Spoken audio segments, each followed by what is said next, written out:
हाय दोस्तों, कैसे हैं। चलिए एकदम मन लगा करके पढ़ाई कर रहे होंगे, ऐसा मैं उम्मीद करता हूँ, है ना। और मैं दोस्तों एक चीज़ और भी बता दूँ, आज जो मैं वीडियो अपलोड करने वाला हूँ, है ना, वो कैलकुलस के ऊपर होगा और क्लास 12 का वीडियो है। दोस्तों मैं एक चीज़ बता दूँ आप लोगों को, क्या है कि देखिए यहाँ पे कैलकुलस शुरू करने के पीछे रीजन है। रीज़न वो है, ये है दोस्तों कि जब हम फिजिक्स पढ़ रहे होते हैं ना, तो फिजिक्स के दौरान क्या होता है, हम लोगों को मैथ्स के बहुत सारे टूल्स की क्या होती है, ज़रूरत होती है। तो इसलिए मैं क्या कर रहा हूँ यहाँ पे कि मैथ्स के टॉपिक्स को भी मैं यहाँ पे रिलेट करके पढ़ा रहा हूँ, है ना। तो जो मतलब इंटर में साइंस से बिलोंग करते हैं, है ना, मतलब जिनका मैथ्स सब्जेक्ट है, तो उनके लिए तो प्लस पॉइंट है, ठीक है। लेकिन जिसका मैथ्स नहीं भी है, उनको भी क्या हो जाएगा, फायदा हो जाएगा यहाँ पे। क्योंकि फिजिक्स को अगर हम सही शब्दों में समझें तो फिजिक्स क्या होता है, physics is the real study of mathematics, है ना। फिजिक्स में मैथ्स का भी बहुत अच्छे से स्टडी होता है।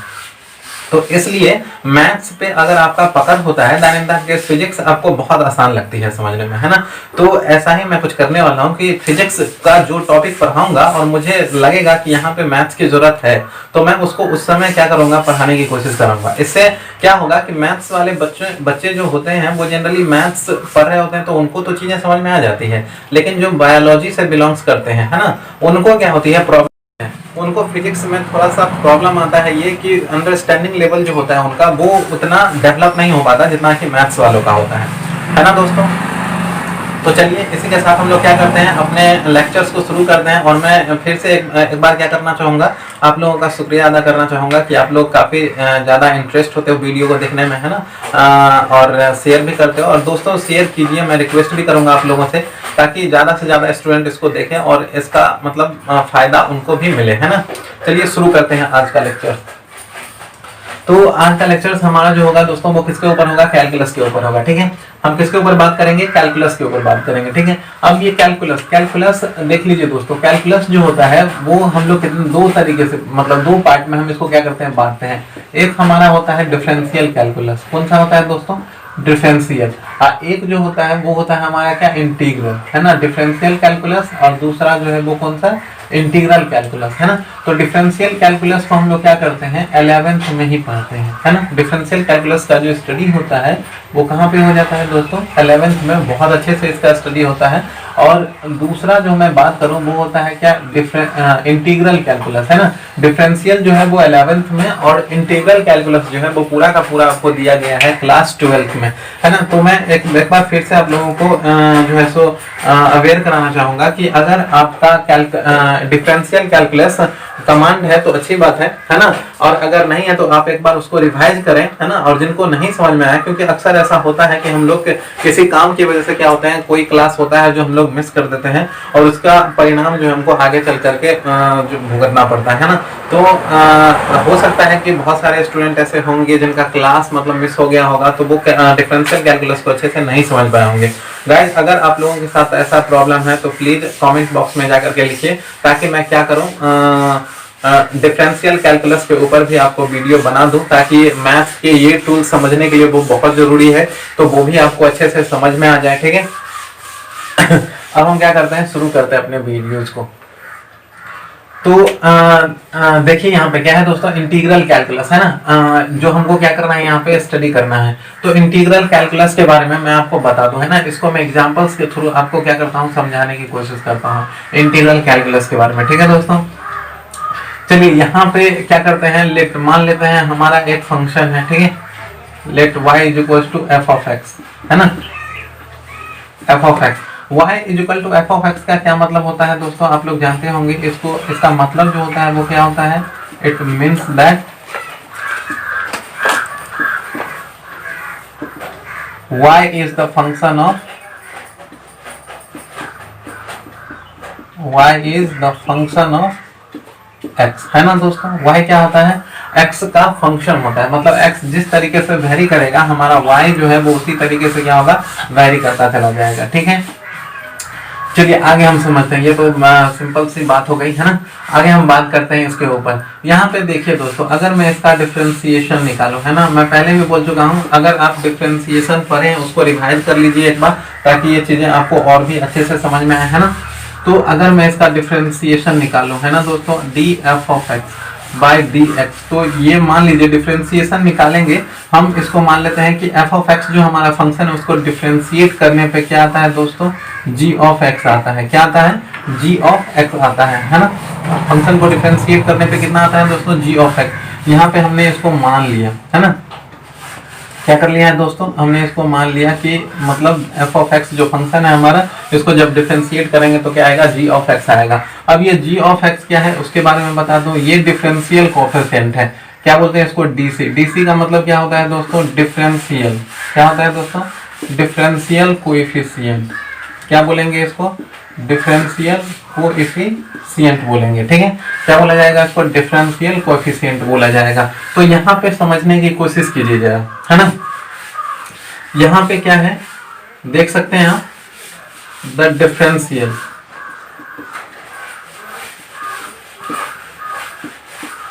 डिफरेंशियल कोएफिशिएंट है ना दोस्तों, the differential coefficient of function F of X है ना।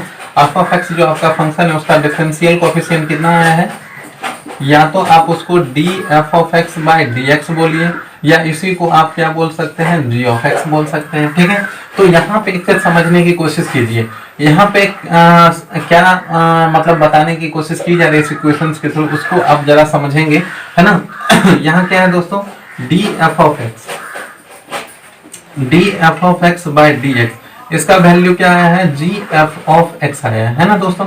इसका मतलब क्या हुआ कि अगर आपको एफ ऑफ एक्स दिया गया हो, है ना, अगर आपको क्या दिया गया हो, एफ ऑफ एक्स दिया गया हो, तो आप बहुत आसानी से क्या कर सकते हैं, जी ऑफ एक्स कैलकुलेट कर सकते हैं, है ना। मैं यहाँ पे लिख देता हूँ, if we have to find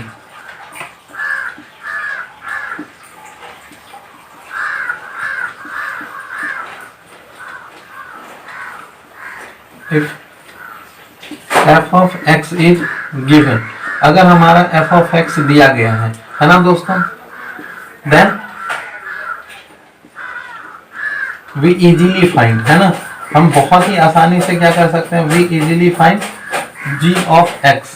कैसे क्या निकाल सकते हैं, बहुत आसानी से g of x निकाल सकते हैं दोस्तों। वो कैसे निकालेंगे, तो देखिए बाय डिफरेंशिएटिंग, क्या कर देंगे, डिफरेंशिएट कर देंगे। किसको डिफरेंशिएट कर देंगे दोस्तों, बाय डिफरेंशिएटिंग जो दिया गया है फंक्शन, तो दिया गया फंक्शन कौन है आपका, एफ ऑफ एक्स, किसके रिस्पेक्ट में, किसके रिस्पेक्ट में करना पड़ेगा दोस्तों, विथ रिस्पेक्ट टू एक्स।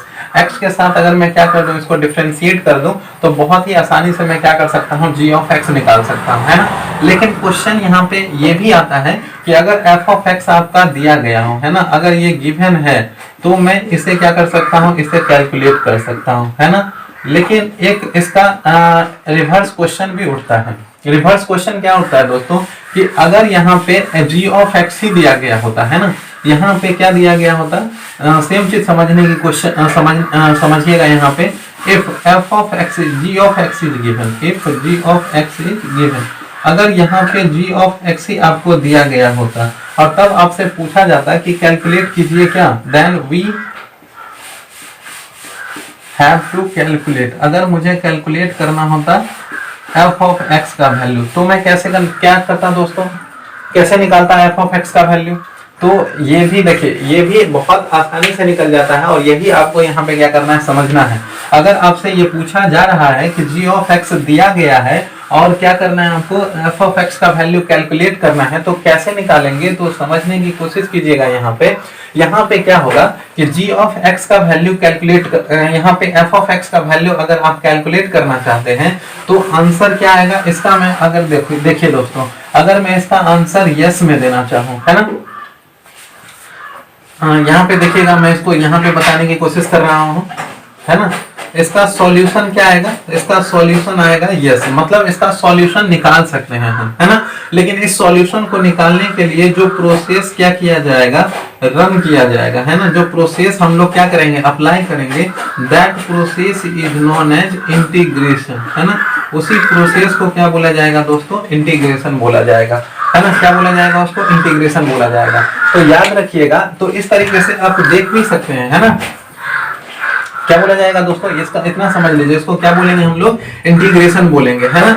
क्या बोलेंगे, इंटीग्रेशन। तो इस तरीके से आप क्या देख रहे हैं कि एफ ऑफ एक्स दिया जाए, है ना, एफ ऑफ एक्स अगर दिया जाता है और जी ऑफ एक्स आपको निकालना होता है, then in that case F of X को क्या करते हो, डिफरेंशिएट कर देते हो, है ना। एग्जैक्ट उसी तरीके से अगर आपको जी ऑफ एक्स दिया गया है और एफ ऑफ एक्स कैलकुलेट करने के लिए कह रहा है, तब इसका मतलब है कि यहाँ पे आंसर यस में आ रहा है, और आंसर जिस प्रोसेस के थ्रू एक्सप्लेन होगा, है ना, उस प्रोसेस को हम लोग क्या बोलते हैं, इंटीग्रेशन बोलते हैं। क्या बोलते हैं उसको, इंटीग्रेशन। तो इस तरीके से देख सकते हैं यहाँ पे आप कि आपका जो इंटीग्रेशन है वो एक्चुअल में क्या है दोस्तों, integration is the reverse process of, is the reverse, है ना दोस्तों, रिवर्स प्रोसेस ऑफ डिफरेंशिएशन। क्या हो जाता है, ये डिफरेंशिएशन का ही रिवर्स प्रोसेस हो जाता है। आप देख रहे हैं कि एक फंक्शन का डिफरेंशिएट निकालकर जब हम निकाल रहे हैं, एक फंक्शन का डिफरेंशिएट निकालने पे दूसरे का आंसर मिल रहा है, और दूसरे का इंटीग्रेशन निकालने पे क्या हो रहा है, पहले का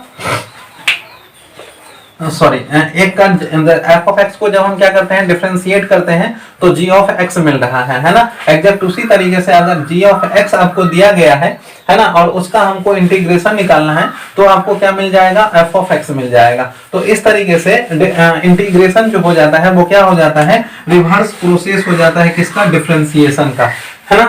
चलिए मैं आपको एग्जांपल्स के थ्रू क्या करता हूँ, इसको बताने की कोशिश करता हूँ, ठीक है दोस्तों। इसको मैं क्या करता हूँ, एग्जाम्पल्स के थ्रू आपको बताने की कोशिश करता हूँ। यहाँ पे मैं एक एग्जाम्पल्स ले लेता हूँ, है ना। और एग्जाम्पल्स से पहले मैं आपको एक चीज बता दूं दोस्तों, है ना, यहाँ पे छोटी सी बात है, मैं उसको एक्सप्लेन कर दूं थोड़ा। यहाँ पे इंटीग्रेशन की जो हम बात कर रहे हैं, मतलब हम लोग जो इंटीग्रेशन पढ़ रहे हैं, है ना, ये एक्चुअल में इंटीग्रेशन जो है, इंटीग्रेशन जैसे शब्द हमारे सामने तब आए जब हमें क्या फाइंड आउट करने में प्रॉब्लम आ रही थी, एरिया ऑफ प्लेन फिगर, है ना दोस्तों, एरिया ऑफ प्लेन फिगर, है ना। और वो भी कैसा प्लेन फिगर, इरेगुलर। किसकी बात कर रहे हैं दोस्तों, इरेगुलर प्लेन फिगर की बात कर रहे हैं, है ना।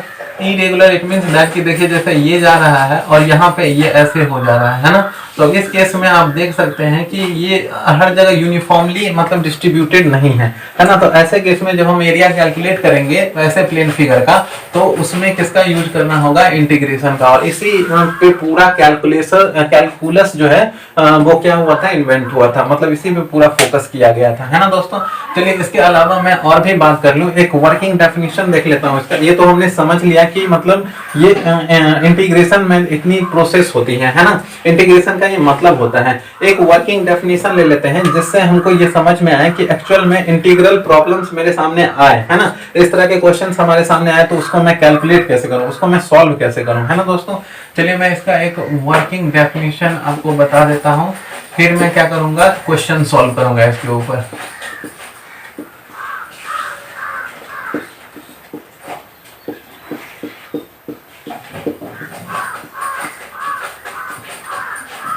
तो यहाँ पे देख सकते हैं दोस्तों, जैसे सपोज कीजिए कि यहाँ पे क्या दिया गया है, इफ द डिफरेंशियल, है ना दोस्तों, if the differential coefficient, if the differential coefficient of a function F of x, अगर एफ ऑफ एक्स हमारा कोई फंक्शन है और उसका डिफरेंशियल कोएफिशिएंट जो है वो कितना है दोस्तों, D F of X by में कितना है, डी एक्स है, और इसी को मैं क्या मान लेता हूँ, जी ऑफ एक्स मान लेता हूँ, है ना दोस्तों। देन इन दैट केस, है ना,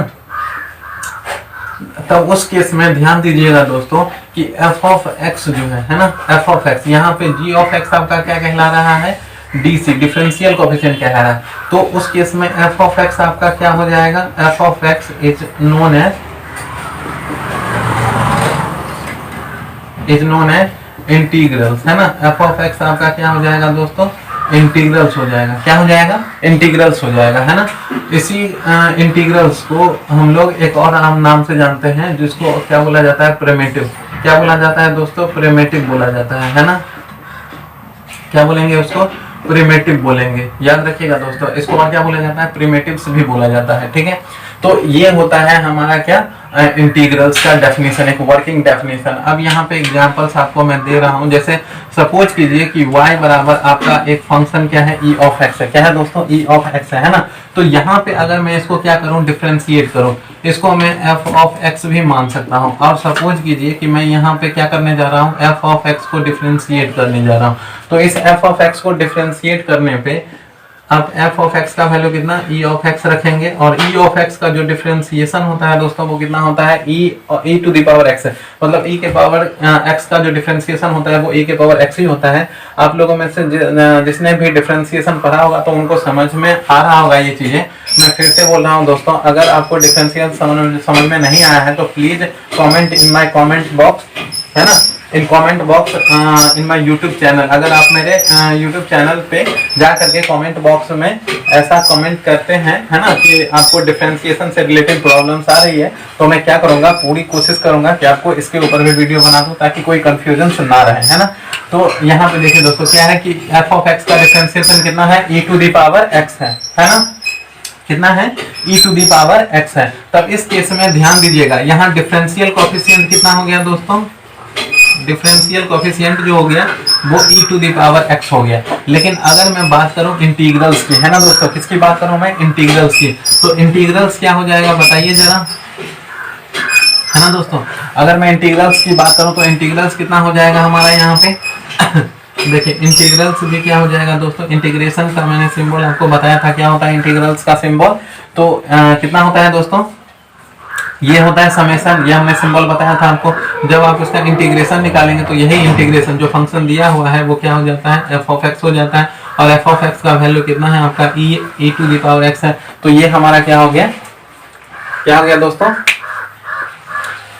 ये हमारा इंटीग्रल्स हो गया। ठीक है, इसी तरीके से मैं क्या करता हूँ, एक दो और भी एग्जांपल्स लेकर के आपको समझाने की कोशिश करता हूँ। आप इसको नोट कर लीजिए, इसका स्क्रीनशॉट ले लीजिए, मैं एक दो और एग्जांपल्स के थ्रू आपको इसको और ज्यादा क्लियर करने की कोशिश करता हूँ। ठीक है,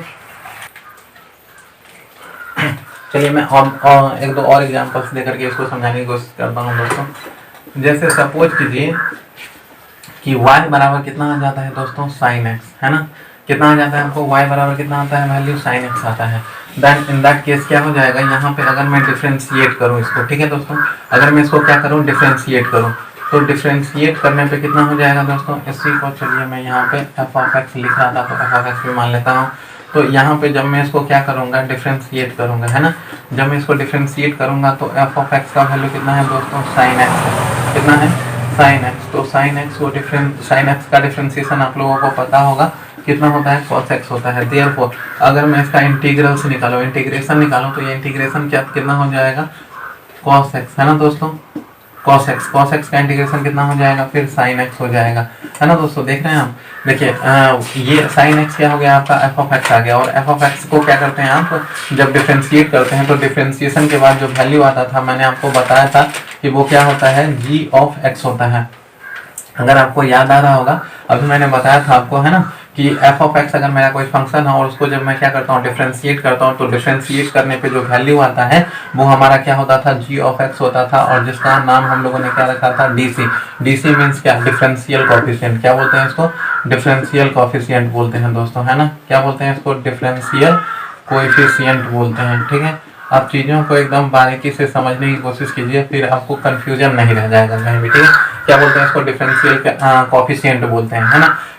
फिर क्या हमने बताया था दोस्तों कि वहीं पे जब आपको g of x find out करना होता है, तब उस केस में आप क्या करते हैं, f ऑफ x का इंटीग्रेशन निकाल देते हैं, है ना दोस्तों। क्या करते हैं आप, क्या करते हैं दोस्तों, क्या करते हैं हम लोग, इंटीग्रल से निकाल देते हैं, है ना। जैसे हमने बताया था यहाँ पे g ऑफ x आपको कैलकुलेट करना है, तो आपने क्या किया, f ऑफ x का डिफरेंशिएशन निकाल दिया, है ना दोस्तों। g ऑफ x कैलकुलेट करना है तो f ऑफ x का डिफरेंशिएशन निकाल दिया। जैसा कि हमने बताया था वहाँ पे अगर आपको g ऑफ x कैलकुलेट करना है और f ऑफ x दिया है तो आप f ऑफ x का क्या करते हो, डिफरेंशिएशन निकाल देते हो, है ना। लेकिन अगर आपको f ऑफ x निकालना होता है तो आप क्या करते हो, याद होगा आपको, अगर आपको f ऑफ x निकालना होता है तो उस केस में आप क्या करते हो, जिस प्रोसेस से इसको क्या करते हो, निकालते हो, है ना, कैलकुलेट करते हो, उस प्रोसेस को ही हम लोग क्या बोलते हैं, इंटीग्रल्स बोलते हैं।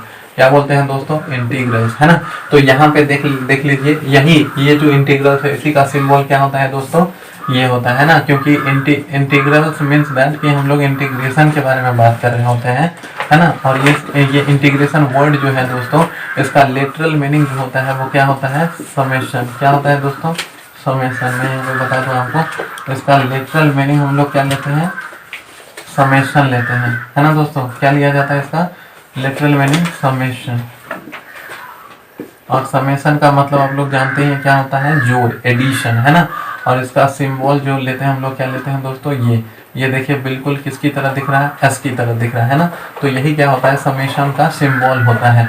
ये क्या है, इसका सिंबल है दोस्तों, याद रखिएगा, इंटीग्रेशन का सिंबल होता है ये, ठीक है। तो देखिए यहाँ पे एफ ऑफ एक्स क्या किया है हमने, अगर आपको एफ ऑफ एक्स क्या करना होता है, कैलकुलेट करना होता है वहां पे, है ना। जब जी ऑफ एक्स दिया गया होता है, तो जी ऑफ एक्स यहाँ पे दिया गया है और एफ ऑफ एक्स हमको लाना है, तो हम क्या करेंगे, जी ऑफ एक्स को क्या करेंगे, इंटीग्रेट कर देंगे, है ना दोस्तों। एफ ऑफ एक्स हमको कैलकुलेट करना है। अगर मैं एफ ऑफ एक्स को कैलकुलेट करना चाहता हूँ तो मैं क्या करूँगा, इंटीग्रल्स कर दूंगा। किसका इंटीग्रल कर दूंगा, जो फंक्शन हमको दिया गया रहेगा। तो यहाँ पे दिया गया फंक्शन कौन है, जी ऑफ एक्स, है ना दोस्तों। जी ऑफ एक्स हमको मालूम है, जो कि कितना है, जी ऑफ एक्स का वैल्यू कॉस एक्स है। तो मैं क्या करूंगा कि अगर मुझे एफ ऑफ एक्स जानना है, तो एफ ऑफ एक्स जानने के लिए मैं क्या करूंगा दोस्तों, अब जी ऑफ एक्स को इंटीग्रेट कर दूंगा। क्या कर दूंगा, इंटीग्रेट कर दूंगा। और वही मैंने यहाँ पे किया है, आप देख रहे हैं जी ऑफ एक्स का वैल्यू कितना है, कॉस एक्स, है ना। तो इसका जो डिफरेंशिएशन है वो कितना आया है, साइन एक्स आया है ना। तो यही मीनिंग होता है integration is the reverse process of differentiation का। समझ में आ रही है बात दोस्तों, है ना। चलिए अब हम लोग आगे बात करते हैं, ठीक है। अब हम लोग देखेंगे किसके बारे में, एक चीज मैं आपको हेडिंग दे दूं, अब वो आप लिख लीजिए।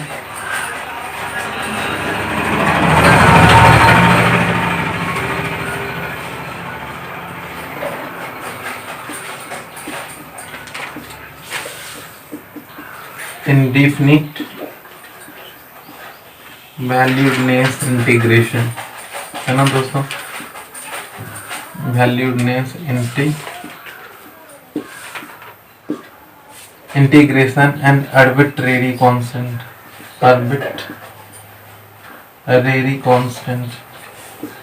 देखिए दोस्तों, यहाँ पे समझते हैं हम लोग, ठीक है। क्या होता है कि इंटीग्रेशन जब कर रहे होते हैं हम लोग, है ना, जैसे आप लोगों में से कुछ ने पढ़ा होगा तो शायद आप सोच रहे होंगे कि यहाँ पे जो साइन एक्स है ना, आप जब इंटीग्रेशन किए हैं तो यहाँ पे आपको प्लस भी देना चाहिए था, है ना। आप बिल्कुल सही बोल रहे हैं, लेकिन मैं इसको समझा दूं कि ऐसा क्यों होता है ना। इसके बाद मैं आपको बताऊंगा। ये भी सही है और वो भी सही है, दोनों सही होता है, ठीक है। दोनों में डिफरेंस क्या होता है उसको समझने की कोशिश करते हैं हम लोग यहाँ पे, ठीक है दोस्तों। चलिए देखिए, हम इसी पे बात करेंगे, है ना। तो यहाँ देखिए, इफ अगर मैं यहाँ पे ये बोलूं, if F of x is a integral और be a integral, f of x be integral of ji of x. अगर मेरा एफ ऑफ एक्स क्या हो जाता है, किसी फंक्शन जी ऑफ एक्स का इंटीग्रल्स हो जाता है ना, then in that case F of x plus C is also an integral of ji of X. तब उस केस में क्या होगा दोस्तों कि एफ ऑफ एक्स प्लस सी भी मेरा क्या हो जाएगा, इंटीग्रल हो जाएगा। ध्यान रखिएगा, अगर एफ ऑफ एक्स मेरा क्या है, इंटीग्रल है ना दोस्तों, तो किसका इंटीग्रल है, जी ऑफ एक्स का। तो इसी जी ऑफ एक्स का जो है इंटीग्रल क्या हो जाएगा, एफ ऑफ एक्स प्लस सी भी हो जाएगा, जहाँ पे सी आपका क्या होगा, कांस्टेंट होगा। Where C is a constant, जहाँ पे सी मेरा क्या होगा, कांस्टेंट होगा। अब सवाल खड़ा होता है कि ऐसा क्यों होगा, है ना। तो बहुत सिंपल है, मैं आपको समझाने की कोशिश करता हूँ यहाँ पे। चलिए, उधर स्पेस नहीं है, मैं इधर ही समझाने की कोशिश करता हूँ आपको। तो यहाँ पे देखिए दोस्तों, यहाँ पे है क्या एक्चुअल में कि यहाँ पे देखिए, जब आप क्या करेंगे, डिफरेंशिएट करेंगे, है ना। जब एफ ऑफ एक्स को आप डिफरेंशिएट करेंगे तो इसका डिफरेंशिएशन, अगर मैं कह रहा हूँ कि एफ ऑफ एक्स मेरा क्या है, इंटीग्रल है। अगर एफ ऑफ एक्स मेरा इंटीग्रल है तो इसको मैं डिफरेंशिएट करूंगा तो ये किसके इक्वल होना चाहिए दोस्तों, जी ऑफ एक्स के इक्वल होना चाहिए, है ना।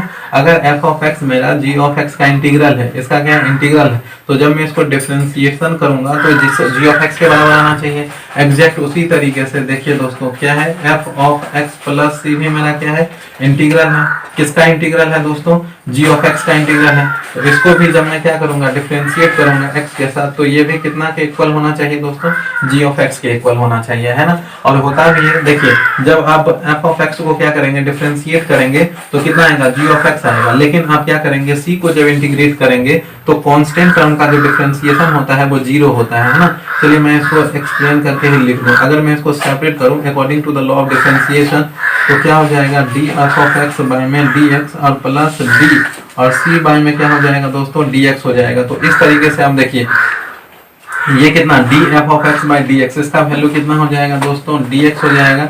और जो कांस्टेंट है ना दोस्तों, ये मैंने पहले भी कह दिया है कि ये जो है हमारा वो क्या है कांस्टेंट, और कांस्टेंट टर्म का डिफरेंशिएशन कितना होता है जीरो होता है। तो इस तरीके से देख सकते हैं कि ये भी मेरा क्या आ गया जी ऑफ एक्स के बराबर आ गया, और ये पहले से ही जी ऑफ एक्स के बराबर है ना।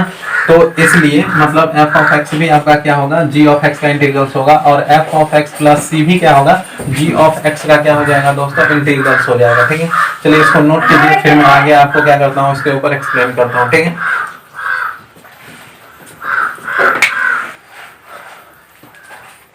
चलिए तो अब हम क्या करते हैं, जो अभी हमने देखा कि एफ ऑफ एक्स मेरा क्या था integrals of ji of x, और एफ ऑफ एक्स प्लस सी भी क्या था हमारा integrals of f of x plus सी भी क्या था हमारा integrals of ji of x था, है ना दोस्तों। तो चलिए अब हम क्या करते हैं इनको वेरीफाई करने की कोशिश करते हैं, इनको प्रूव करने की कोशिश करते हैं कि ऐसा क्यों होता है। ठीक है, तो मैं यहाँ पे क्या करता हूँ मान लेता हूँ लेट दो फंक्शन है ना F of x and F of x, दोनों सेम ही फंक्शन है f of x and f of x be two integrals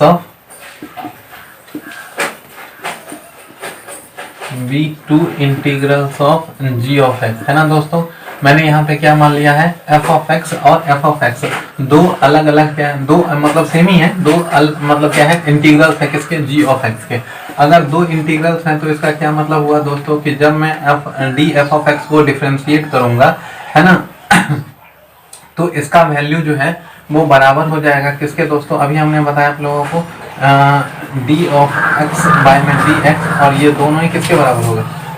चलिए मैं अलग अलग करके लिख देता हूँ, ये किसके, ये भी जी ऑफ एक्स के बराबर होगा, एंड इधर दूसरे वाले फंक्शन को है ना, अब मैं यहाँ पे इसको ले लिया हूँ और यहाँ पे क्या करता हूँ इसको ले लेता हूँ।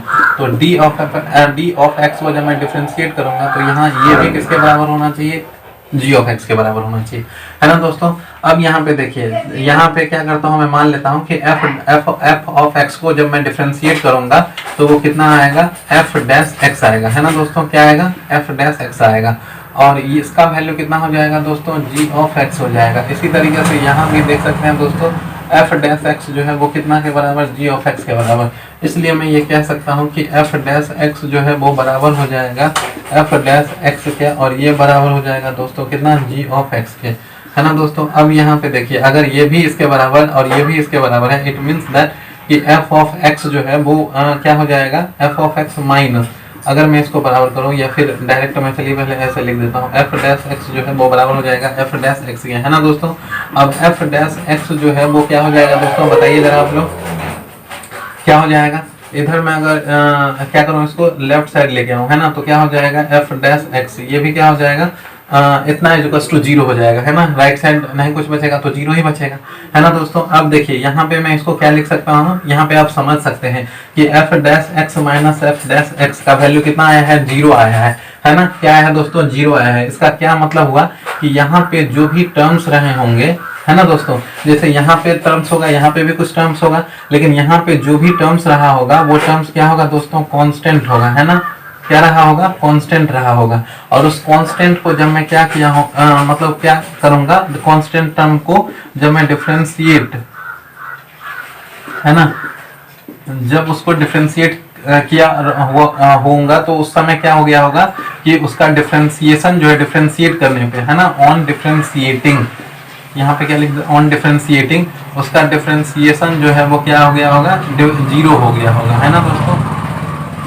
डिफरेंशिएशन जीरो हो गया होगा और वही जीरो यहाँ पे दिखाया गया है ना दोस्तों। तो यहाँ पे देखिए क्या हो सकता है अगर मैं बात करूं तो इसको मैं कैसे लिख सकता हूं, एफ डैश यहाँ पे फंक्शन क्या हो गया होगा मेरा, इसका मतलब फंक्शन यहाँ पे एफ ऑफ एक्स, तो यहाँ पे भी क्या होगा, same function F of x, क्योंकि डिफरेंशिएशन सेम है तो फंक्शन भी सेम ही होगा, है ना दोस्तों। और फंक्शन को हमने क्या माना है, एफ ऑफ एक्स माना है ना, फंक्शन को हमने क्या माना है, एफ ऑफ एक्स माना है। और राइट साइड क्या रहा होगा, कांस्टेंट रहा होगा, तभी डिफरेंशिएशन क्या हो गया होगा, 0। और वो कांस्टेंट मैं क्या करता हूँ यहाँ पे से, है ना, सी मान लेता हूँ। ठीक है दोस्तों, क्या मान लेता हूँ, डिफरेंशिएशन सी मान लेता हूँ। तो इस तरीके से आप देख सकते हैं कि एफ ऑफ एक्स जो है वो हमारा कितना, ये माइनस अगर राइट साइड जाता है तो सी प्लस कितना हो जाएगा दोस्तों, एफ ऑफ एक्स हो जाएगा। और इस तरीके से आप देख सकते हैं कि एफ ऑफ एक्स और एफ ऑफ एक्स प्लस सी, ये दोनों ही क्या हो जाता है दोस्तों, बराबर हो जाता है ना।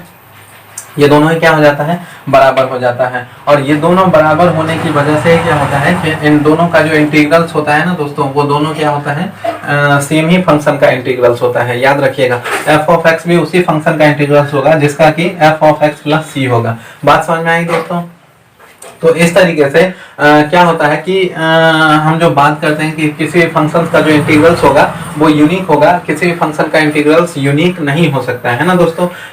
हमेशा जो है क्या होता है, उसका दो इंटीग्रल्स हो सकता है। समझ में आ रही है बात, यूनिक इंटीग्रल्स नहीं होगा। और ये इंटीग्रल्स यानी कि दो अलग अलग इंटीग्रल्स जो होंगे वो डिफर करेंगे किससे, कांस्टेंट से, है ना। तो चलिए मैं उसको क्या करता हूँ, यहाँ पे लिख देता हूँ आपको, मैं इस तरफ ही लिखने की कोशिश करता हूं। ठीक है, तो यहाँ पे देखिए दोस्तों क्या हो जाएगा, इस तरीके से हम क्या कह सकते हैं, देयर आर टू इंटीग्रल्स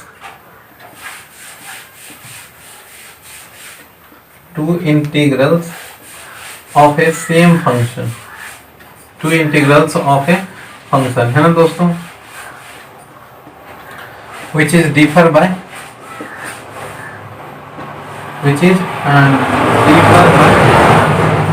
जो कितना से डिफर करेगा दोस्तों, which is differ by constant,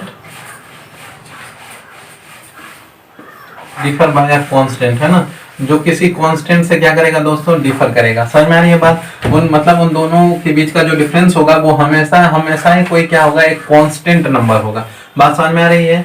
किसी भी फंक्शन का दो इंटीग्रल्स होगा, याद रखिएगा, दो इंटीग्रल्स होगा, और ये दोनों इंटीग्रल्स जो डिफर होंगे, मतलब दोनों के बीच का जो डिफरेंस होगा वो हमेशा एक क्या होगा, कांस्टेंट नंबर होगा। यहाँ से आप देख रहे हैं, है ना, हमेशा क्या होगा, एक कांस्टेंट होगा। ये चीजें आपको अच्छे से समझ में आ रही होंगी, है ना।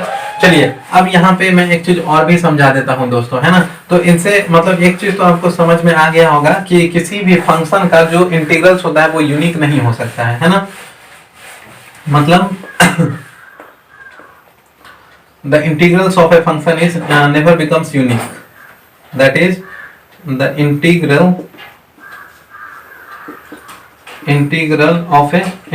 of a function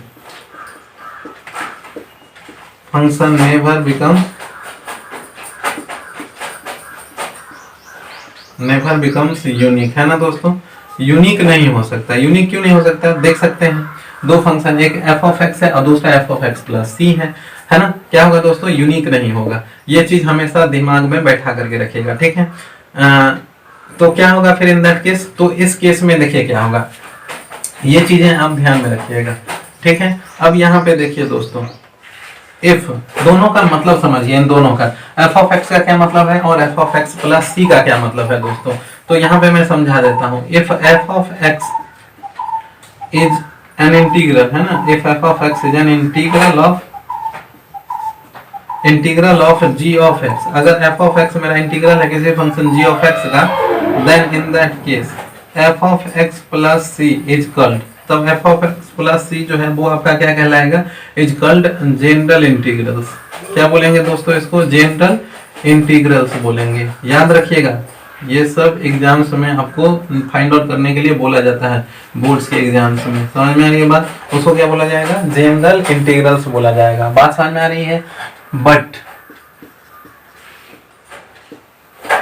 we put c is equals to c1, है ना, अगर मैं c is equals to c1 कुछ सर्टेन वैल्यू क्या कर दूं, पुट कर दूं, है ना, सम डेफिनेट वैल्यू, अगर मैं कुछ डेफिनेट वैल्यू क्या कर दूं, पुट कर दूं यहाँ पे c की जगह c1, तो क्या होगा इस केस में दोस्तों, then in that case F of x plus क्या हो जाएगा, सी की जगह C1 आ जाएगा, और ये क्या कहलाएगा आपका, इसका पर्टिकुलर इंटीग्रल्स। क्या बोलेंगे दोस्तों इसको, पर्टिकुलर इंटीग्रल्स बोलेंगे।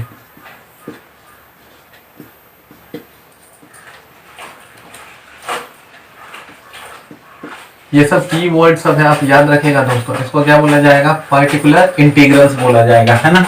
तो ये चीजें आप क्या करिएगा, ध्यान में रखिएगा, ठीक है। अब हम क्या करते हैं, कुछ क्वेश्चंस को प्रैक्टिस करते हैं, है ना। जो हमने पढ़ा है अभी इंटीग्रेशंस के बारे में, इतने सारे चीज़ों को देखा, उनके मीनिंग्स को समझा, उसमें जो कीवर्ड्स थे, है ना, जो मतलब वर्ड्स सब थे, उनके ऊपर हमने फोकस किया, है ना। छोटे छोटे एकदम बारीकी चीज़ों को हमने समझाने की कोशिश की है ना। चलिए अब मैं इसके ऊपर 2-3 क्वेश्चंस बना देता हूँ, ताकि आप लोग क्या करो, घर पे बैठ करके क्वेश्चंस प्रैक्टिस करो, है ना। जब तक लॉकडाउन है, जब तक आप नहीं जा पा रहे हो, है ना, और जरूरत पड़े तो आप इसको उस समय भी देख सकते हैं जब आप कोटा में हो या कहीं और भी हो, पढ़ाई कर रहे हो, तो वहाँ आपको क्या हो जाएगा, हेल्प मिल जाएगा इससे, है ना दोस्तों। चलिए इसको नोट कर लीजिए, मैं एक दो क्वेश्चन प्रैक्टिस करवा देता हूँ इसके ऊपर। चलिए देखिए दोस्तों, यहाँ पे मैं कुछ क्वेश्चन आपको प्रैक्टिस करवा देता हूँ, ताकि आप घर पे बैठ कर इसको सॉल्व करो, है ना। तो यहाँ पे जैसे सपोज कीजिए कि मैं फंक्शन दे रहा हूँ, इस y is equal to X to the power n plus 1 divided by n plus 1, है ना दोस्तों। कितना मैंने दिया आपको, x to the power n plus 1 divided by n plus 1, then find. तो आपको क्या फाइंड करना है, integration of x to the power n into dx, ठीक है। आपको क्या करना है, इंटीग्रेशन फाइंड आउट करना है इसका, ठीक है। तो कैसे आप कैलकुलेट करेंगे, है ना। तो बहुत सिंपल है ना दोस्तों। आप किसी फार्मूला से फाइंड आउट नहीं करना शुरू कर देंगे, ठीक है। मैं जानता हूँ आप लोगों को आता है ना, लेकिन मुझे उनको भी क्या करना है, केयरिंग करना है, जो अभी मतलब बिल्कुल इनिशियल स्टेप्स पे है ना, बहुत स्टार्टिंग पे है अभी। तो जो मैंने पढ़ाया है, मैं उसी के ऊपर क्या करूँगा, इसको सॉल्व करने की कोशिश करूँगा उसी मेथड से। तो हमने क्या देखा था, अभी मैं फिर से बता दूँ, एग्जैक्ट शुरू में जो हमने आप लोगों को बताया था, वो क्या बताया था दोस्तों, हमने आप लोगों को बताया था कि अगर y is equal to F of X आपका कोई फंक्शन हो, then in that case dy by D X, है ना, या इसी को आप यूँ कह लीजिए कि D F of x by में डी एक्स, जो यहाँ पे निकाला था मैंने, जो कि वैल्यू कितना जी ऑफ एक्स के रूप में लिया था, यहाँ पे हमने इसको मान लिया था जी ऑफ एक्स आएगा इंटीग्रेट करने पे। तो ये आपका क्या था, डिफरेंशियल कोएफिशिएंट था दोस्तों, है ना। लेकिन कब, जब एफ ऑफ एक्स आपका क्या है, गिवन है, क्या है दोस्तों, एफ ऑफ एक्स आपका गिवन है, तब उस केस में आप क्या कर सकते हैं, बहुत ही आसानी से आप जी ऑफ एक्स का वैल्यू क्या कर लिए, कैलकुलेट कर लिए, है ना दोस्तों। बहुत ही आसानी से आपने क्या कर लिया, जी ऑफ एक्स का वैल्यू कैलकुलेट कर लिया। लेकिन यहाँ पे देखिए अब क्या हो गया, अगर आपको जी ऑफ एक्स ही दिया हुआ मिले, जैसे कि यहाँ पे जी ऑफ एक्स आपको मालूम है ना, बट यहाँ जो जी ऑफ एक्स का वैल्यू मालूम है आपको, अगर यही आपको क्या हो जाए, मिल जाए, है ना, तब उस केस में क्या करेंगे, अगर इस केस में अब देखें, तो अगर मैं क्या करूं, एफ ऑफ एक्स निकालूं, है ना, क्या निकालूं दोस्तों, अगर मुझे एफ ऑफ एक्स निकालना हो कि कितना होगा, तो इस केस में एफ ऑफ एक्स को निकालने के लिए मैं क्या करूंगा, इंटीग्रेट कर दूंगा। किसको इंटीग्रेट कर दूंगा दोस्तों, किसको इंटीग्रेट कर दूंगा, मैं पहले ही बता चुका हूँ, जी ऑफ एक्स का मैं यहाँ पे क्या कर दूंगा, इंटीग्रेशन निकाल लूंगा, है ना। और इंटीग्रेशन निकालने पे जो वैल्यू आएगा वही मेरा क्या होगा, इंटीग्रेशन होगा, है ना। तो देख रहे हैं हम, जैसा कि यहाँ पे एफ ऑफ एक्स आ रहा है ना, तो इसी अप्रोच को लेकर के क्या करना है, हमको सॉल्व करना है।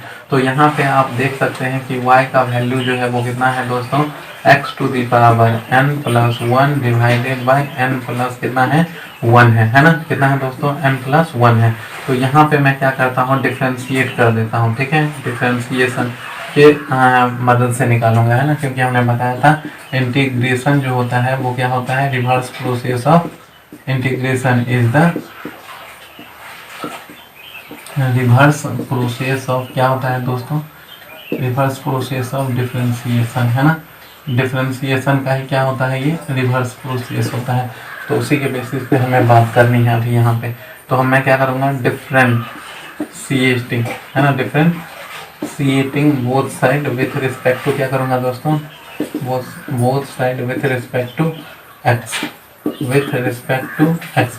है ना दोस्तों। जब मैं x के साथ डिफ्रेंशिएट करूँगा, क्योंकि फंक्शन मेरा x के टर्म में ही है, तो क्या हो जाएगा दोस्तों, यहाँ पे आप देख सकते हैं dy by D X is equal to कितना हो जाएगा दोस्तों d, और y का वैल्यू कितना है दोस्तों n divided by n plus 1, है ना दोस्तों। अब आप समझ लीजिए यहाँ पे कि क्या हो जाएगा कि d है ना x to the power n, इसका डिफ्रेंशिएशन का फॉर्मूला आप लोगों को पता होगा। अगर नहीं पता है तो मैं यहाँ पे लिख देता हूँ कि y is equal to X to the power n है, तो dy बाई डी एक्स का जो मैं डिफ्रेंशिएशन निकालता हूँ तो पावर जो है यहाँ पे चला आता है ना, फिर x और उसके पावर में क्या हो जाता है 1 माइनस हो जाता है ना दोस्तों, क्या हो जाता है 1 माइनस हो जाता है। तो यही फार्मूला अप्लाई करूँगा। सबसे पहले जो कांस्टेंट है उसको मैं क्या कर लेता हूँ दोस्तों, बाहर निकाल लेता हूँ, है ना। n प्लस 1 कॉन्स्टेंट है, मैं इसको बाहर निकाल लिया हूँ, है ना। इसके बाद मैं क्या करूँगा, x to the power n plus 1 को डिफ्रेंशिएट करूँगा, ठीक है दोस्तों। इसको n प्लस 1 को, तो 1 बाई n प्लस 1 बाहर आ जाएगा दोस्तों, है ना। और फिर हमने बताया कि जो पावर में होता है उसको हम क्या कर लेंगे, बाहर निकाल लेंगे, और जो बगल वाला टर्म होगा तो बगल वाला टर्म कितना है दोस्तों x है, और ऊपर में कितना है दोस्तों n प्लस 1, है ना। इसमें से क्या माइनस हो जाएगा, 1 माइनस हो जाएगा अकॉर्डिंग टू दिस फार्मूला, है ना। ये फार्मूला कहाँ से आया है, किस तरीके से आया है, इसके लिए आपको मैं बार बार बोल रहा हूँ, आप मेरे यूट्यूब चैनल में जाइए, यूट्यूब चैनल पे जाइए, वहाँ पे कमेंट कीजिए, है ना, ताकि मैं आपको पूरा एक्सप्लेन करके बताऊँ कि ये कैसे आया है, ठीक है। 1 से 1 यहाँ पे क्या हो जाएगा दोस्तों, कैंसिल हो जाएगा, और इस तरीके से देख सकते हैं आप कितना हो जाएगा, ये n प्लस 1, ये n प्लस 1 भी कैंसिल हो जाएगा, तो इस तरीके से 1 बच गया। तो 1 इंटू कितना हो जाएगा दोस्तों, आप देख रहे हैं x है, और x टू दी पावर कितना है दोस्तों n है, तो इस तरीके से क्या हो जाएगा, इसका differentiation x to the power n आएगा, है ना।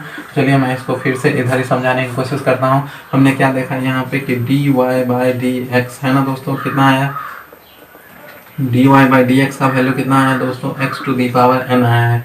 देयरफॉर अगर मैं कहूँ कि x to the power n का इंटीग्रेशन निकालो, है ना, यहाँ पे देख रहे हैं जैसा कि क्वेश्चन में पूछा जा रहा है, x to the power n का इंटीग्रेशन निकालने के लिए क्या आएगा, तो x to the power n मेरा क्या हो जाएगा दोस्तों, यही हो जाएगा ना, y ही मेरा क्या हो जाएगा, आंसर हो जाएगा, और y का वैल्यू कितना है दोस्तों, x के पावर n प्लस 1 बाय में n प्लस 1। तो इस तरीके से आप देख सकते हैं हमने क्या कर लिया, इस मेथड से इंटीग्रेशन इसका कैलकुलेट कर लिया, है ना, x to the power n plus 1 divided by n plus 1, ये मेरा क्या हो जाएगा दोस्तों, आंसर हो जाएगा, ठीक है। इसको नोट कीजिए ताकि मैं और भी क्वेश्चन आपको क्या करूँ, समझाने की कोशिश करूँ, ठीक है। चलिए मैं एक दो और क्वेश्चन प्रैक्टिस करवा दूँ आपको, है ना। जैसे सपोज कीजिए कि y बराबर आपको क्या मिल जाए, if y is equals to, अगर मैं आपको क्या दे दूं दोस्तों, सपोज कीजिए कि y इज इक्वल्स टू मैंने आपको दे दिया 2x टू द पावर 2, है ना दोस्तों, और मैं कह रहा हूँ कि इसका डिफ्रेंशिएशन क्या करो, कैलकुलेट करो, तो सॉरी इंटीग्रेशन आप निकालो, है ना। फाइंड क्या, अगर मैं आपसे ये कहूँ फाइंड इंटीग्रेशन, है ना, इंटीग्रेशन निकालना है आपको किसका, y ऑफ x का। एक मिनट दोस्तों, ये नहीं रुक जाए, मैं आपको दे देता हूँ, पहले सिंपल क्वेश्चन बताता हूँ। कितना y इज इक्वल टू मैं दे रहा हूँ आपको कितना, 1 by x and then find, है ना। तो मैं आपको कहूँ कैलकुलेट करना है आपको किसका वैल्यू, एक minute, log x then find integrals of 1 by x, है ना दोस्तों। तो कैसे कैलकुलेट होगा, कैसे कैलकुलेट करूँगा मैं इसको, तो बहुत आसान है। देखिए मैं क्या करूँगा यहाँ पे, समझ लीजिएगा इसको दोस्तों, कैसे कैलकुलेट करना है बहुत आसान है ना। कैसे कैलकुलेट करूँगा यहाँ पे, तो y बराबर कितना है, log x है ना। जैसे मैंने लिखा था डिफ्रेंशिएटिंग बोथ साइड, तो आप क्या कर दोगे, डिफ्रेंशिएटिंग बोथ साइड लिख दोगे, है ना दोस्तों। Differentiating both side with respect to क्या करेंगे हम, x लिख देंगे, और जब differentiating both side with respect to x लिखेंगे तो ये कितना हो जाएगा दोस्तों, d log x, है ना, मतलब sorry d log x by में कितना हो जाएगा दोस्तों, डी एक्स हो जाएगा। और इस तरीके से आप देखिए इसका इंटीग्रेशन डिफ्रेंसिएशन आपको पता चल जाएगा। लॉग एक्स का डिफ्रेंसिएशन जो होता है वो कितना होता है दोस्तों, 1/x होता है। कितना होता है, 1/x होता है, ठीक है। तो इस तरीके से आप देख रहे हैं कि dy/dx इसका इंटीग्रेशन जो है वो कितना आया है, इतना आया है ना। तो देयरफॉर अगर मुझे निकालना है कि इसका इंटीग्रेशन का वैल्यू कितना आता है दोस्तों, 1/x इंटू डी एक्स का, तो बहुत आसानी से मैं क्या कर सकता हूँ, इसका इंटीग्रेशन निकाल सकता हूँ। इसका इंटीग्रेशन निकालने के लिए मुझे करना क्या पड़ेगा, तो ये वैल्यू जो है किसके डिफ्रेंसिएशन के अंडर में जो है उसके इक्वल हो जाएगा, y के इक्वल हो जाएगा। तो ये y जो है मेरा वो कितना है दोस्तों, log x है ना, कितना है, log x है। तो log x ही मेरा क्या हो जाएगा, यहाँ पे आंसर हो जाएगा। आई होप कि आप ये सब समझ पा रहे हैं, है ना। इसके अलावा मैं और आपको एक्सप्लेन करने की कोशिश करता हूँ, है ना दोस्तों। क्या करता हूँ मैं, और भी क्वेश्चंस जो है वो एक्सप्लेन करने की कोशिश करता हूँ, ठीक है। जैसे मान लीजिए कि अगर मैं आपको क्वेश्चन दूँ, है ना अगर मैं आपसे कहूँ y का वैल्यू जो है वो कितना है दोस्तों, y का वैल्यू अगर मैं आपसे ये कहूँ कि y का वैल्यू जो है वो sin x है दोस्तों, है ना। या चलिए मैं इसके जगह दूसरा मान लेता हूँ,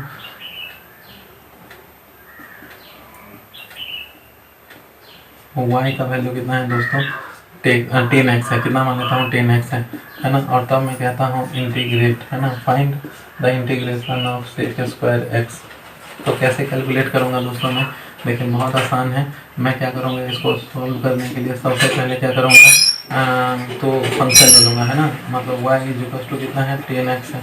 तो मैं इस 10x को क्या करूँगा, सॉल्व करने की कोशिश करूँगा। सबसे पहले मैं डिफ्रेंसिएशन निकालूंगा dy/dx। तो y के जगह 10x है दोस्तों, देख रहे हैं 10x का डिफ्रेंसिएशन कितना हो जाएगा, सेक स्क्वायर x हो जाएगा, है ना। और जब सेक स्क्वायर x होगा तब आप देख सकते हैं यहाँ पे कि यहाँ क्या हो गया, dy/dx का वैल्यू जो है वो कितना आ रहा है, सेक स्क्वायर x आ रहा है। अगर dy/dx का वैल्यू सेक स्क्वायर x आ रहा है, देन दैट केस अगर मैं सेक स्क्वायर का क्या करूँ, इंटीग्रेशन निकालूँ, तो d के अंदर जो होगा वही मेरा क्या हो जाएगा, आंसर हो जाएगा। और y का वैल्यू कितना है दोस्तों, 10 है। तो समझ पा रहे हैं आप लोग कि मैं क्यों मतलब बोल रहा था स्टार्टिंग में कि इंटीग्रेशन जो है वो रिवर्स प्रोसेस होता है, किसका, डिफरेंशिएशन का। देख रहे हैं ना, जिसका मतलब जिस फंक्शन का डिफरेंशिएशन जो आ रहा है उसका इंटीग्रेशन वही इनिशियल फंक्शन हो जाता है। समझ में आ रही है बात दोस्तों। चलिए इस वीडियो को यूं ही देखते रहिए, आगे मैं फिर बात करूँगा, ठीक है। और अपने दोस्तों को शेयर कीजिए, है ना दोस्तों।